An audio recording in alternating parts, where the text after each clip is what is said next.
In the remote uplands of Central Africa, this monument marks a beginning. With these drops of water, the River Nile begins its 4,000-mile journey northward to the Mediterranean, crossing half a continent and 7,000 years of recorded human history. On its banks, civilization built early marvels. Kingdoms rose and fell, gods appeared and vanished. Their destinies inseparably joined to the river. None were masters of it.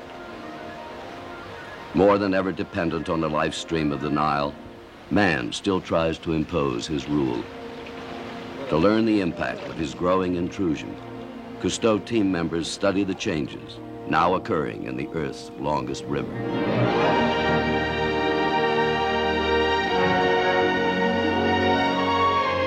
Transported by the expedition's specially fitted PBY Catalina, the team members will follow the entire course of the Nile in their 10-month journey and counter the endlessly various life still sustained by the river.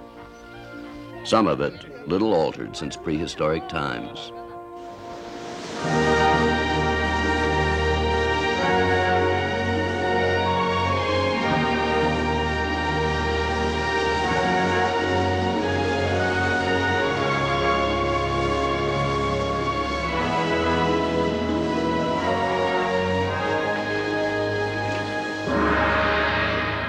Always, in its passage across a changing landscape and the shifting patterns of life upon it, the river went its own way. Man's early devices had little effect upon it. Now, increasingly, man's machines have the power to alter the Nile forever. Not only are ancient cultures and animal sanctuaries threatened by extinction, but men are learning that technological triumphs sometimes create problems greater than the ones they seek to solve.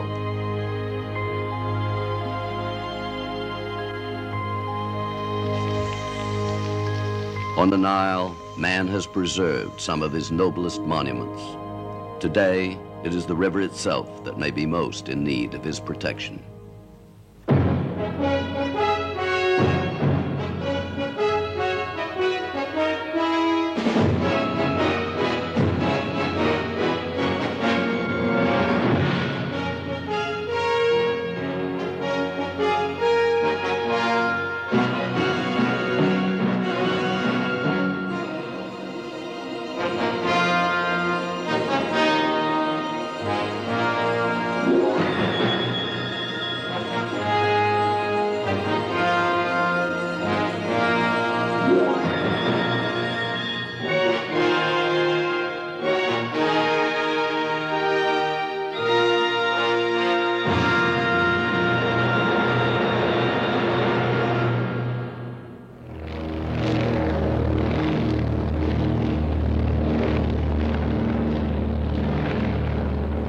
Travelers upon and beneath the seas, Philippe and Jacques Cousteau this time take to the air.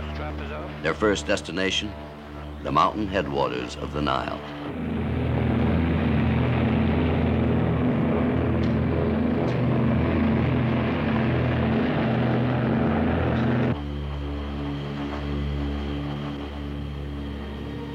As the Catalina climbs above the waters off Corsica, the Cousteaus leave behind the Calypso in which they have been charting the Mediterranean's increasing pollution.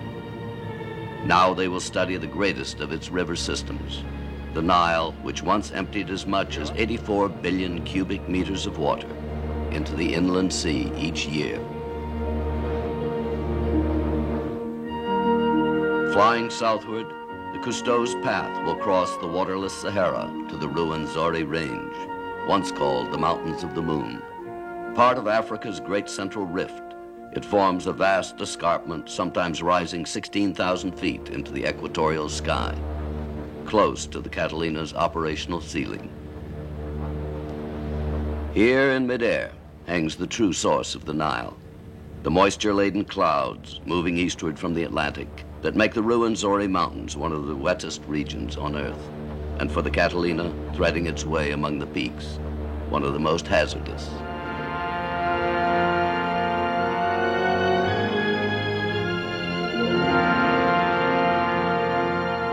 Trapped by the snow-capped summits of the Great Barrier, cooled by the upper altitudes, the clouds release their rain on the mountain slopes, running off through wild upland streams into the great catch basins of Lake Albert and Lake Victoria, major reservoir from which the upper White Nile flows. Descending through the broken overcast, the travelers at last glimpse the swift current of the upper Nile. Here, still nearly as unspoiled as it was at its discovery more than a century ago.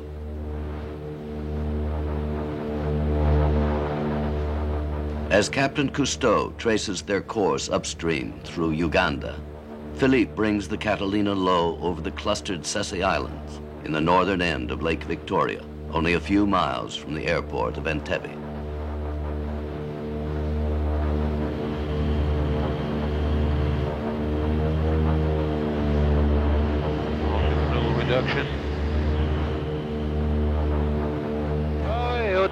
It is here that the Cousteaus first sight a strange phenomenon. Clusters of wraith-like columns rising from the surface of the lake. Okay, let's go down lower. Suspecting that they may be water spouts or even dust twisters carried out over the lake, Philippe approaches cautiously. Even flying at an altitude of 300 feet, the swaying columns tower to double that height above the plain. Gros nuage d'oiseaux au-dessus.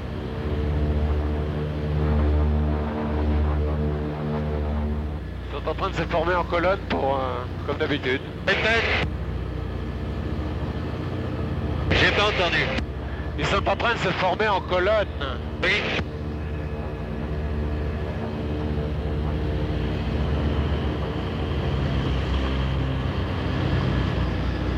It is only when the Catalina is brought to the edge of one of the whirling clouds that the Cousteaus at last realize the character of the mysterious colonnades.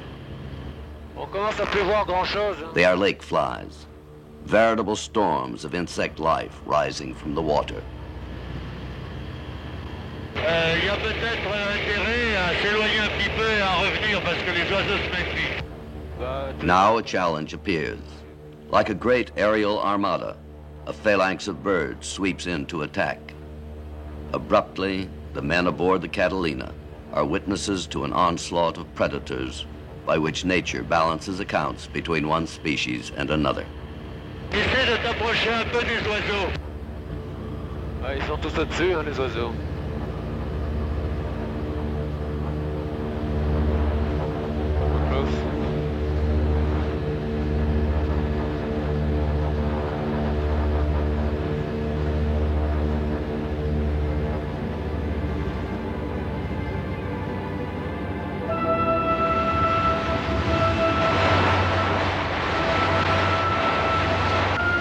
Eager to follow the course of this one-sided action, Philippe brings the Catalina into a landing.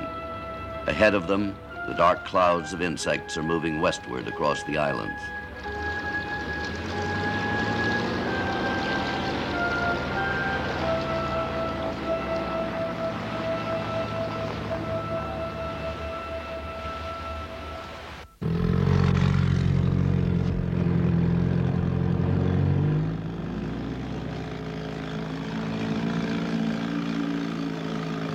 Swept by the wind away from their natural breeding bed in the lake itself, the numbers of flies are so vast that no attrition halts their survival. Even the cumulative sound of their tiny wings is like a storm.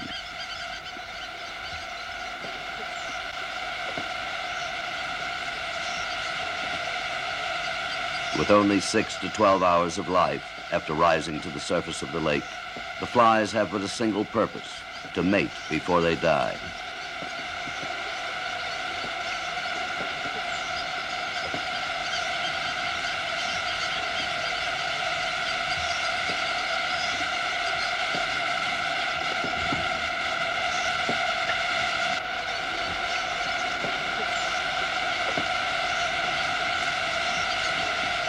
Their entire development, designed for a few climactic hours, the flies spread their wings in mating flight. Then, spent, they fall again to the surface of the lake, where the voracious tilapia and other fish await them.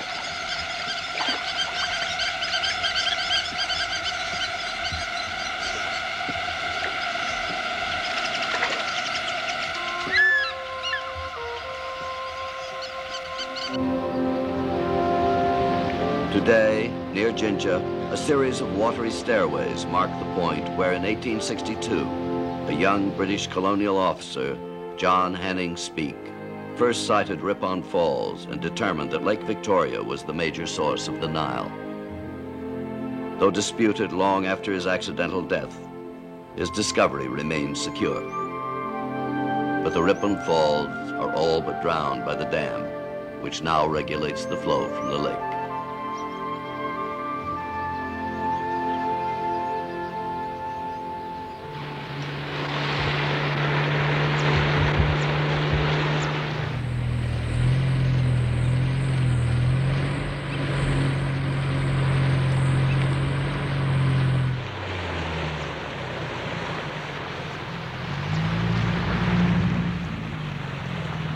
Landing in quieter waters downstream from Lake Victoria, the airborne travelers make rendezvous with members of the overland team.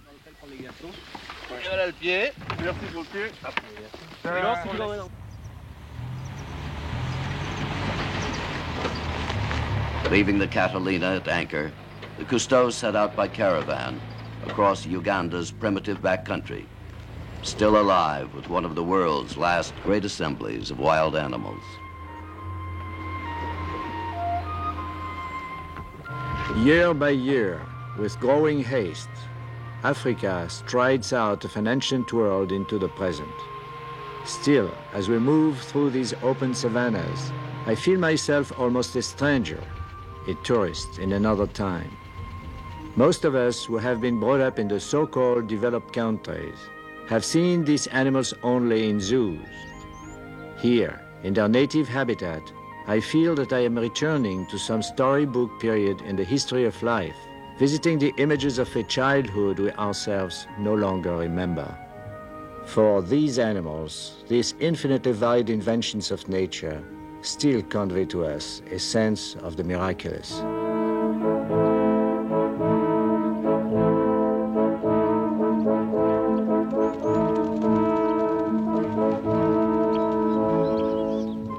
In a world that encourages uniformity, that judges values by their utility, perhaps these animals, like so many of their kind, also are doomed to disappear in favor of some more commercially useful species. Yet I cannot avoid a bitter sense of loss that we, born to a world that still held these creatures, are being robbed of a priceless inheritance, a life that welcomes diversity, not sameness, that treasures astonishment and wonder instead of boredom.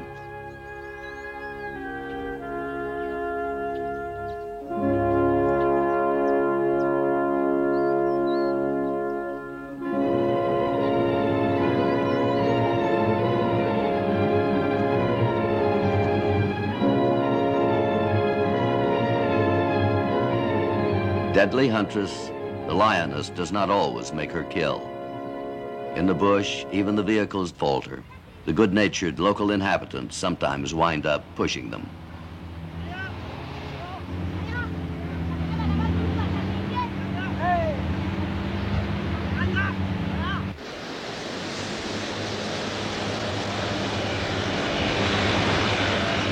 Led by Philippe, the team moves on.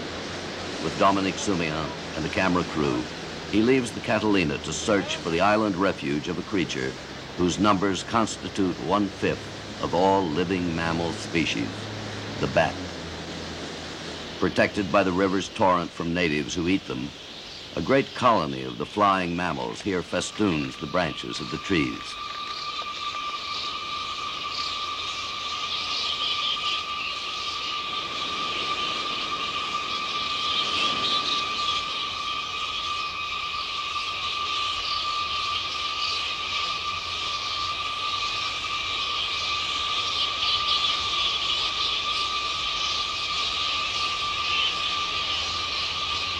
Hanging in untidy clusters, awaiting nightfall, the fox-faced bats stir uneasily, quick to quarrel.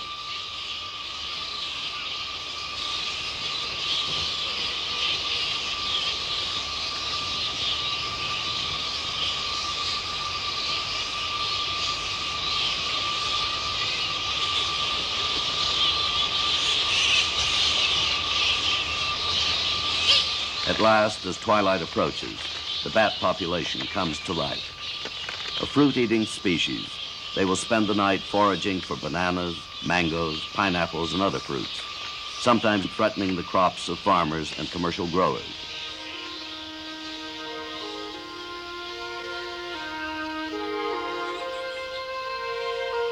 Near daybreak, with an unsteady rush of wings, the bats return. Glutted, they gather once more upon the branches, sometimes bend them down almost to breaking.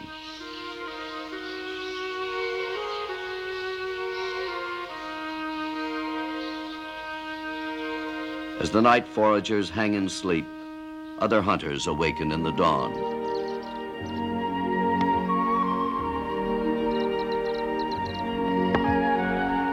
Across the still waters, Ugandan fishermen strike the surface, trying to frighten the fish into their nets.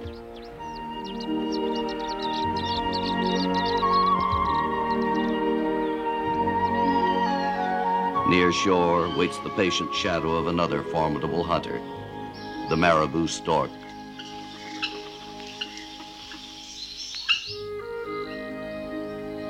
Aboard the Catalina also, life begins to stir. Atop the waist of the craft, protected by netting against the attack of insects, Dominique has found a cool and private berth, safely aloof from the mundane chores below.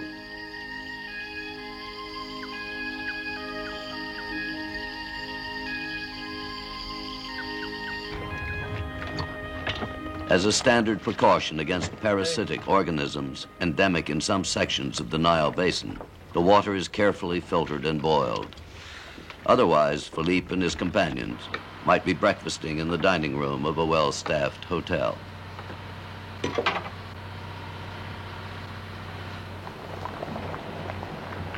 King rice.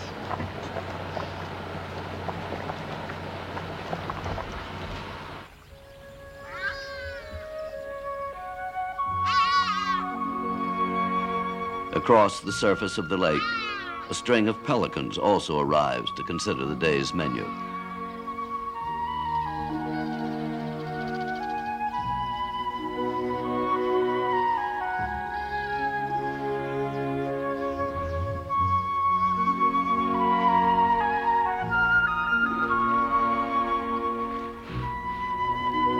Oblivious both to the team's rubber raft and to the hippos lazing in the lake, the pelicans are perfectly mannered guests, catching their fish in flawless unison.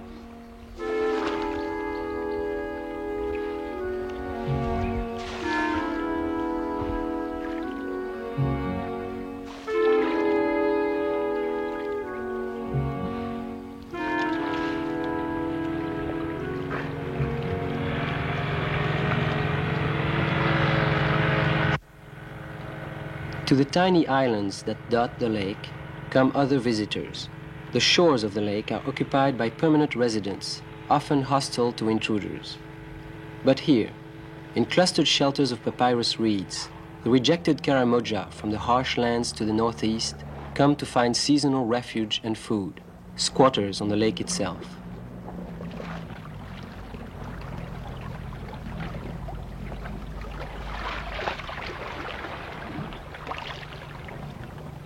Approaching one of the temporary guests, I find that the visitor also speaks English, now a common language in a nation of many diverse dialects.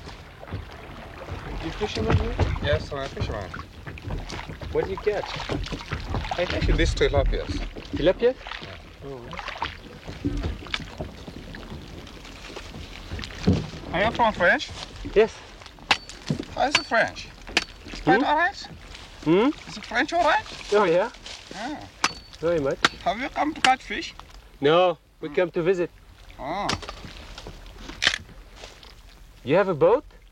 Yes, I have a boat. I have gone down there. Oh, I see. From another fisherman, I hear the reasons that bring so many of the Karamoja to the islands for nearly half of each year. He's pottering us. This man. Is he pottering us? Is he what? Pottering. Taking our pictures. Yes. Are you from here, from this region? No, I'm from Central Karamoja there. Central Karamoja? Yes. How is it there? There is all right anyway. And cultivation Is type there, of the is there a ground. lot of water there? Water? You have No. streams, rivers? No. Sort of just Desert? nothing. Nothing. There is no like even rivers. No? Yes. Is that why you We come? just depend on bore wells only. Oh. Yes. Is that why you come here? Yes. For the water? For the water and for fish also. Right. Because we are lacking meat. I see. Mm. How long have you been here? We have taken about 5 months. 5 months? Yes. You go back to Karawang? We shall have to go back for just a room, then we come back. I see. Mm. Where do you like it best, here or over there? No, here. Why don't you stay here? Yeah, we stay here because we have now plenty of meat here. Everything I get, plenty. Yes. Dried or smoked upon the racks by the exultant tribesmen, vast quantities of tilapia and other fish are prepared for use either for food or as barter for other goods in leaner months to come. I went to Nakonkono 15.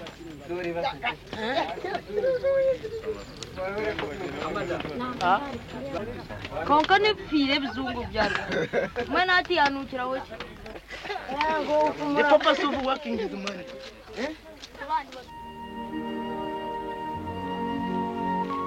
Like distant children far from home, they return to the river in times of trouble. To each, the Nile is mother, protector, food and water, survival.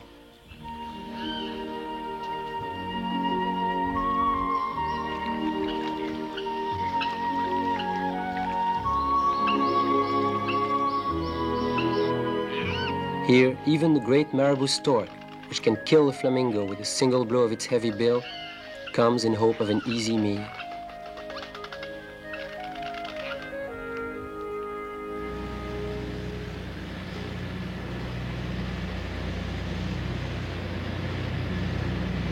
Now tranquility is left behind.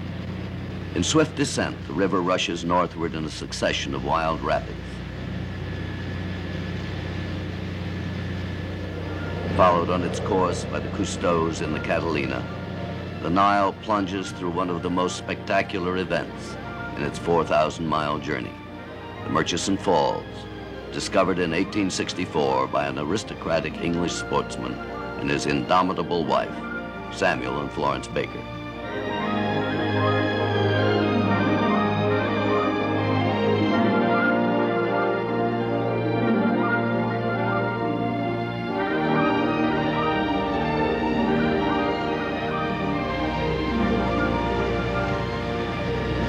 In a low-level run that brings a moment of silent tension aboard the aircraft, Philippe dares the treacherous downdrafts above the falls for a closer view.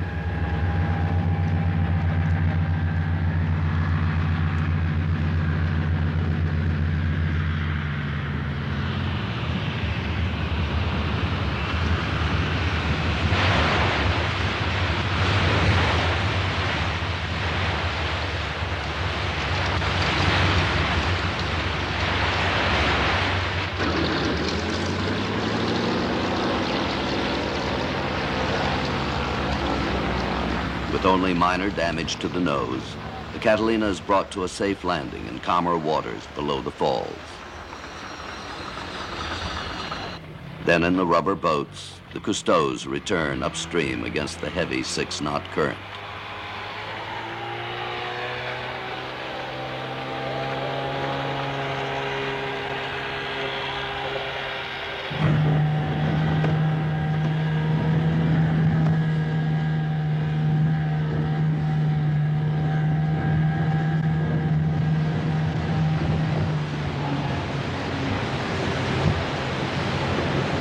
Maneuvering their craft with difficulty through a turmoil of spray and heaving waters, they manage at last to approach the base of the falls. There, compressed through a rocky gap barely 20 feet wide, the entire volume of the Victoria Nile seems to explode with volcanic force.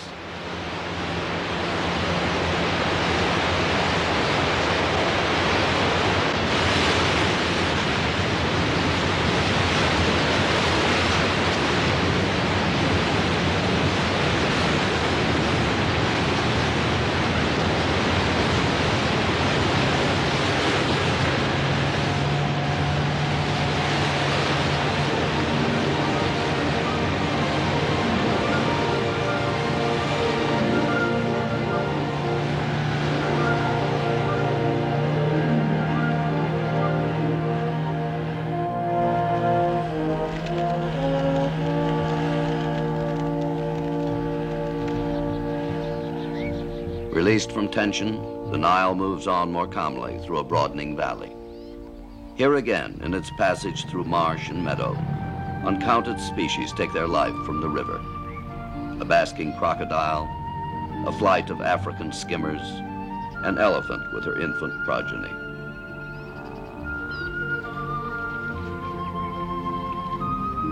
But on each species, nature has struck a balance, set a limitation. Elephant numbers are kept in check by loss of forage. Against zebra, gazelle, or antelope, nature has set lion and leopard to eat their fill. Against the armored crocodile, she has sent more devious foes, predators to rob the nest.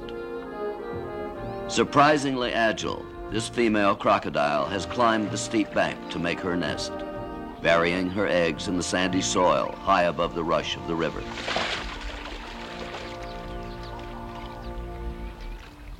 But many a nest does not survive, pillaged by relentless predators such as the monitor lizard.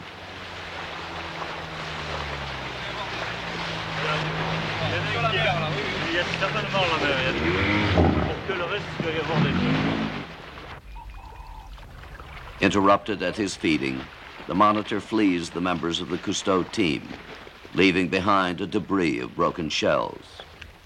But among them, one small, prematurely exposed crocodile survives. Il bouge, regarde.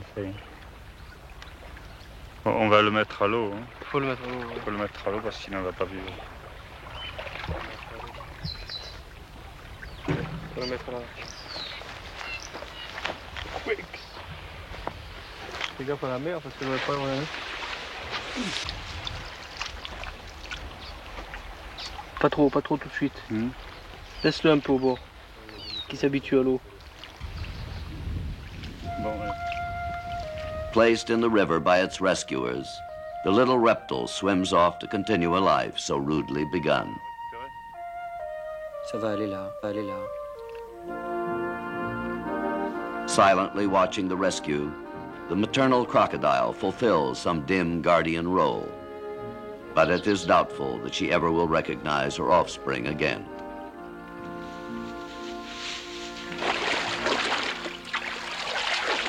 Later, Philippe and his companions move unchallenged among the herds of hippopotami. Ordinarily peaceful when left alone, they are not always as docile as they appear. Yearly, they take a higher toll of human life than do either lions or elephants.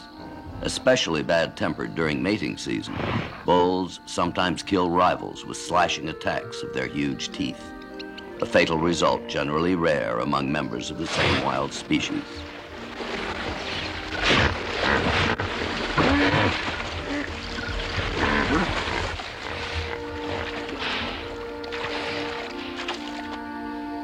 Often as heavy as 2 tons, ungainly on feet too small for their bulk, the hippos nonetheless leave the water at night, sometimes walk for several miles to graze and consume as much as 400 pounds of grass before returning to the river.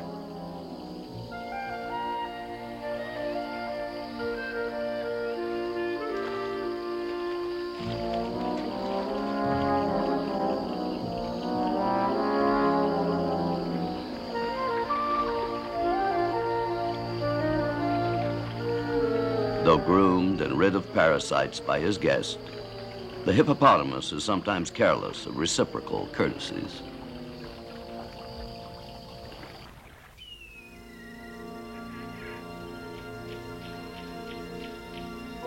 Probable birthplace of man, site of a spectacular early civilization, much of Africa long lay shrouded from Western eyes. The north, from Red Sea to the Atlantic, fell under Arab dominance as early as the 7th century. Much later, the southern tip was conquered by the Europeans. Central Africa, its geography and its peoples, remained almost as elusive and shy as the fabled Sitatunga, a marshland water buck, which hides underwater and sometimes dies of sheer fright.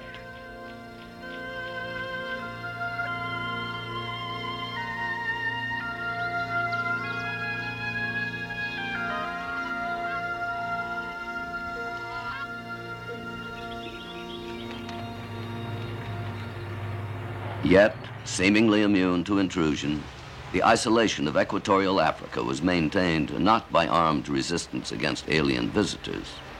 By an irony of history, its black tribal cultures and rich wildlife were preserved by the very thing that was its curse, the tsetse fly. Traveling overland with the Cousteau team, a Belgian scientist, Jules Hanotier, explains. Although no more than one tsetse fly in 1,000 carries the germ of trypanosomiasis, or sleeping sickness, the insect, says Mr. Hanotier, has been a lethal barrier against foreign settlers. Through centuries of exposure, wild animals have developed immunity to the disease carried by the fly. But domesticated animals, such as cattle, which flourish in drier regions, are easy victims. If it were not for the tsetse fly, says Mr. Hanotier, the rain-swept grazing areas of Central Africa would long ago have been turned to stock raising, and the wildlife would have vanished as it has elsewhere.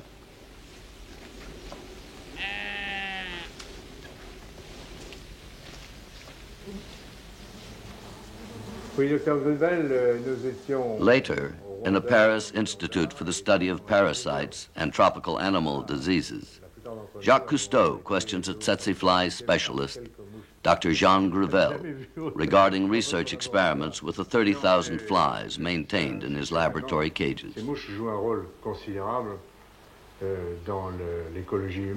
Obviously, says Cousteau, the insects must represent a major threat to human ecology in Central Africa. Dr. Gruvel agrees. Not only does the tsetse fly carry its debilitating and often fatal disease to man, but its lethal effect on domestic animals has been a continuing obstacle to stock raising in the infested regions, areas in which malnutrition often is widespread. Offering to demonstrate the process by which the insect feeds, Dr. Gruvel has a tsetse fly placed upon his own arm. Quickly, the hungry fly takes its stance, inserts its tubular snout, and within a minute is ready to take blood from its donor. En moins d'une minute, la mouche a trouvé sa place, aspire le sang. Drawing blood until its abdomen is swollen, an infected fly simultaneously injects the parasite which it has received from diseased animals and stores in its salivary gland.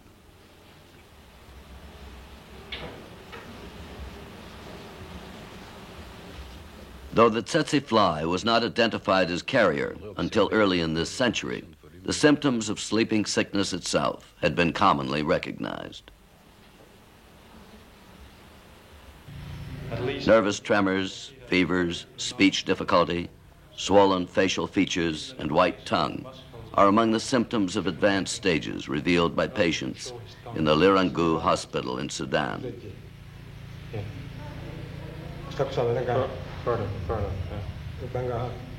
What are his chances of improving? Well, it depends. Sometimes you have very spectacular recoveries.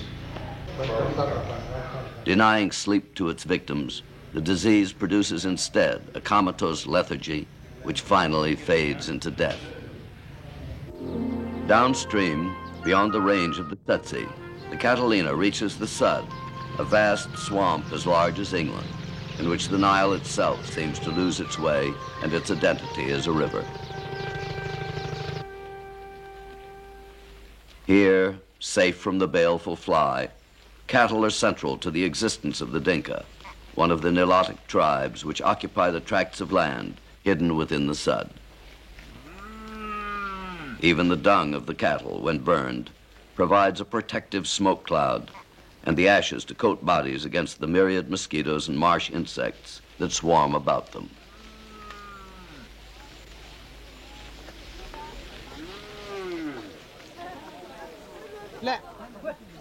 More out of curiosity than urgent need, the Dinka villagers accept the pills and salves and minor applications of first aid offered by members of the Cousteau team. Asma, يعني كان عنده مثلا كان جاله حمى ولا سخونه. You should take it with water. يعني خليه يشيل اكثر من 2 يبلع بالمويه. Not vastly impressed by Western culture and its ways, the Dinka long ago developed their own backcountry medicine. Again, the wastes of cattle serve a vital function. Their urine is widely used as an antiseptic, as a food preservative, sometimes combined with ashes as an extra protection against insect bites. Even the babies are carefully bathed in urine to forestall infections.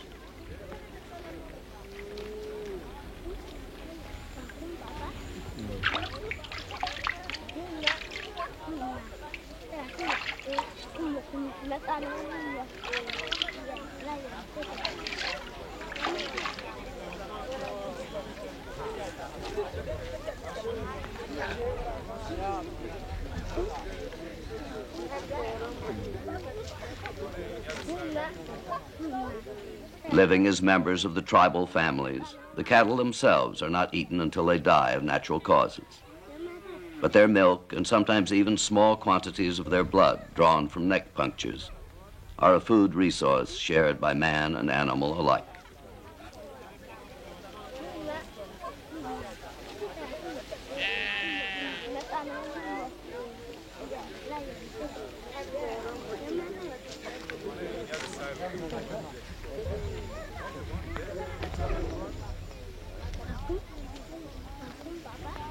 A healthy, cheerful people, the Dinka are content with a life based on the fullest use of minimal resources. Fiercely independent, the nomadic tribe builds only temporary shelters, moving upland and down with the rise and fall of the Nile. Even play has a purpose. Here, a Dinka girl is painted for a dance that is part of the social rites leading to courtship and marriage. But her role is as a judge, not as a participant.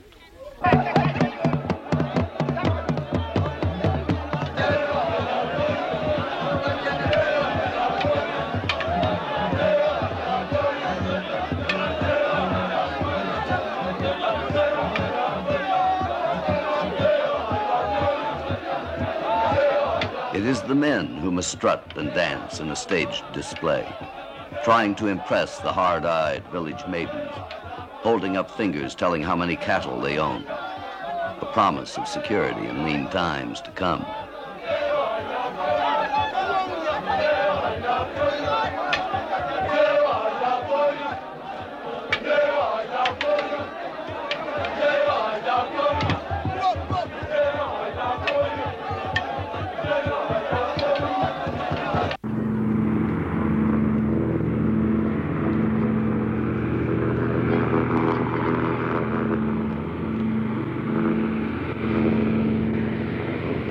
The team moves on. Today, even in the slow-flying Catalina, the Sud can be crossed by air in little more than a few hours.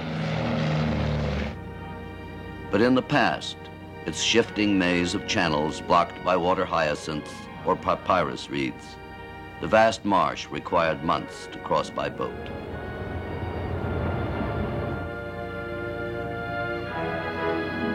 Just as the tsetse fly isolated much of Central Africa, so the labyrinths of swamp and its masses of vegetation have helped conceal dryland areas that today form the last great natural animal refuge left on the continent.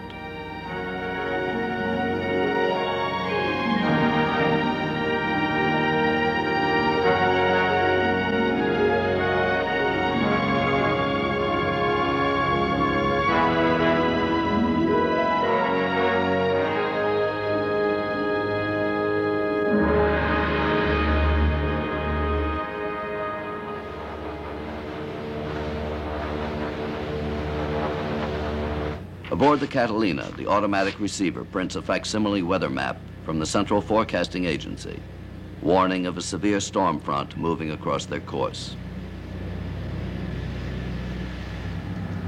Philippe decides to bring the plane down near one of the Shilluk tribal villages scattered for 250 miles along the Nile's meandering watercourse.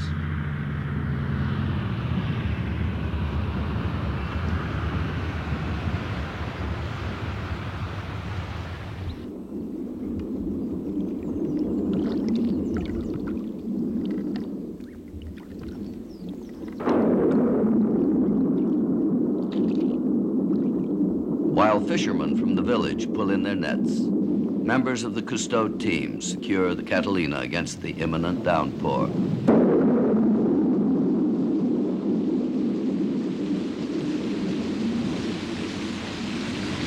Though nearly 1/2 of the White Nile's total volume is lost by evaporation from the vast shallows of the Sudd, the loss is replaced by tropical storms such as this and by the entry of a tributary river, the Sobat, at the Sudd's northern perimeter.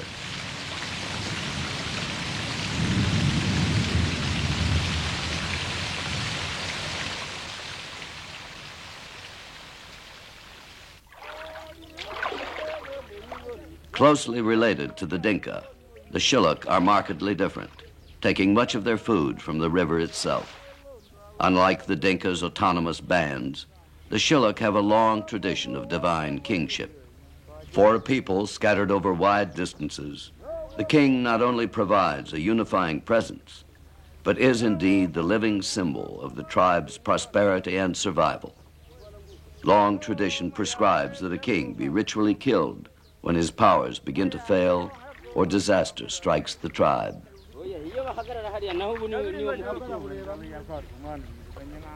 Yet both in years of want or plenty, the waters of the Nile are so clouded with sediment that none of the Shilluk have ever observed the fish they catch, swimming in their natural habitat.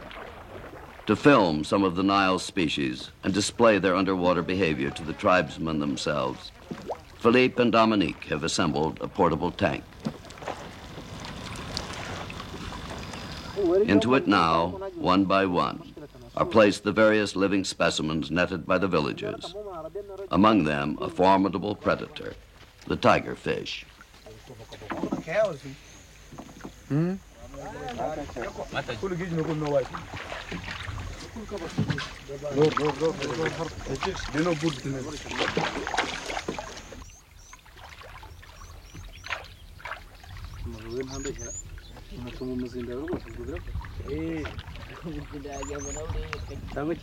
Adorned by their characteristic rows of beaded scars, the villagers watch as Philippe demonstrates the use of a diver's snorkel.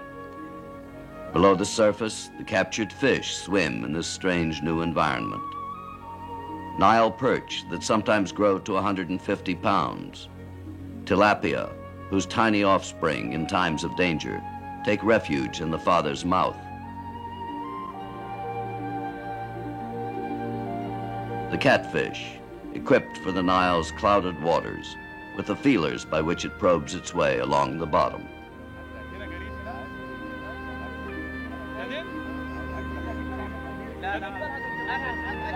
Eager to try this new device, one of the young villagers dons the snorkel to explore a world which has been beside him all his life, but which he has never seen.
Unlike the nomadic Dinka, the Shilluk have created permanent villages of their conical dwellings.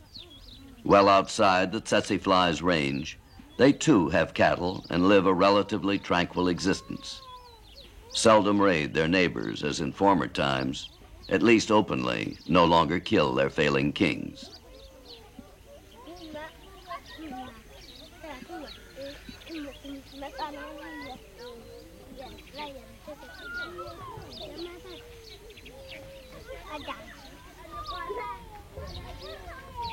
But, free of the tsetse, they were also devoid of its protection. Tranquil now, generations of Shilluk were frequent targets of slavers. Though Arabs were the major buyers, most raids were carried out by other conquered blacks, armed by the slave traders. Destroying an entire village in a sudden sweep, the raiders would leave dead and wounded behind, take their living quarry, chained like animals, for sale at Khartoum, far to the north.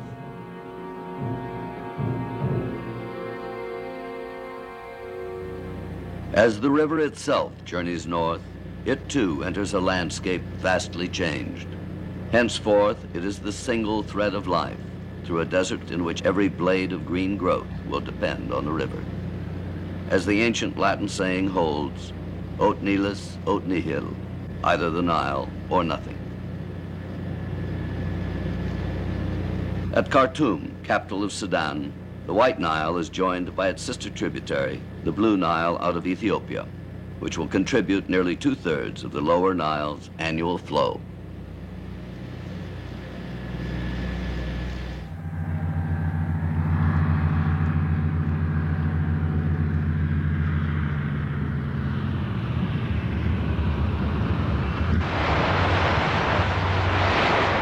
Now a little past midpoint in the Nile's long descent, more than 2,200 miles from its headwaters, Philippe lands the Catalina near the presidential palace, scene of much of the past century's turbulent history.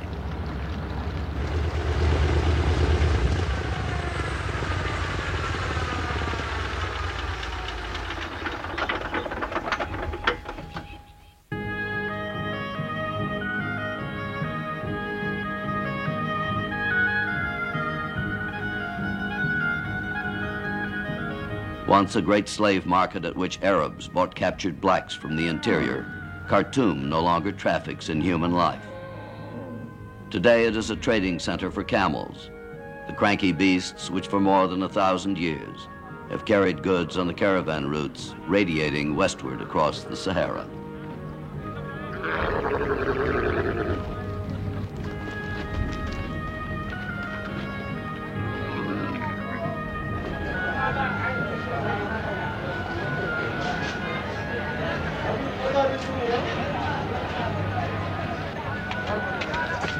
Khartoum would play a belated role in the great tide of Muslim and Arab influence which swept North Africa and for a time reached even into Spain and France. Here, less than a century ago, occurred the climactic struggle between Western and Islamic cultures that would bring Black Africa out of its continental isolation forever.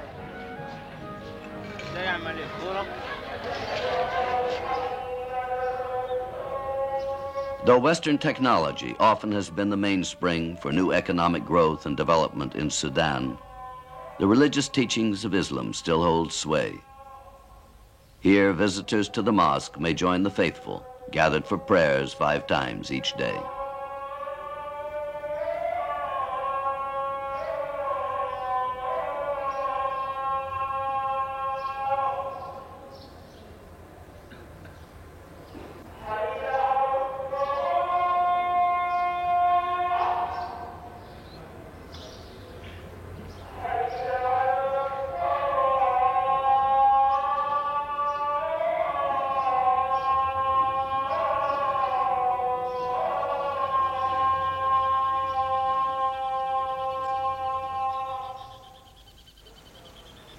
In the palace, the chanted prayers have an ironic echo, for this, in the 1870s, was the citadel of General Charles George Gordon, adventurer and mystic, once the appointed leader of Christian England's crusade against the Arab slave trade. But to England's moral crusade came a Muslim reply, a jihad or holy war, led by a religious leader known as the Mahdi, or guide.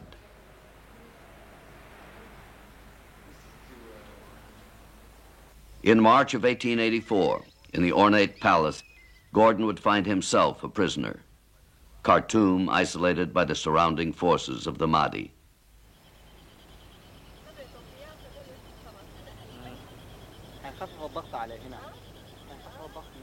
For 10 months, defiant but helpless, Gordon could gaze across to the far bank of the Nile, waiting for relief, which never came.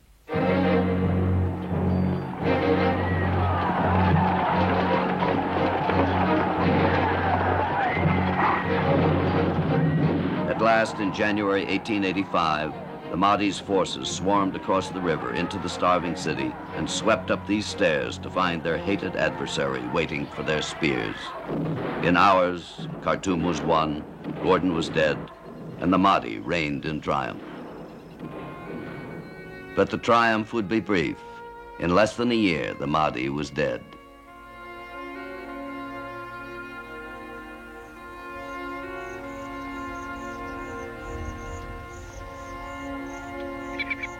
In 1898, less than 15 years after Gordon's defeat and death, the tables again were turned. Here, behind these clay walls at Omdurman, a few miles from Khartoum, the Mahdi's followers themselves would await the onslaught of the British forces under Lord Kitchener. In their decisive defeat, the slave trade in Africa was finally and irretrievably destroyed.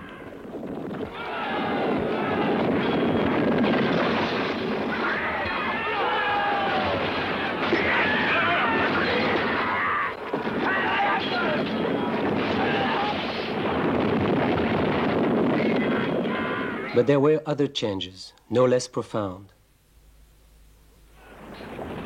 Brutally awakened by the cannons of foreign powers, much of Africa has passed from isolation to colonialism to self-rule in barely a century. After the explorers and the moral crusaders came the generals and the businessmen and the engineers. The gunboat was followed by the steam shovel and the tractor. Today, the Nile no longer goes its own way. Year by year, like the tiny people of Lilliput trying to chain a Gulliver, well-intentioned men try to bind the giant to their wishes.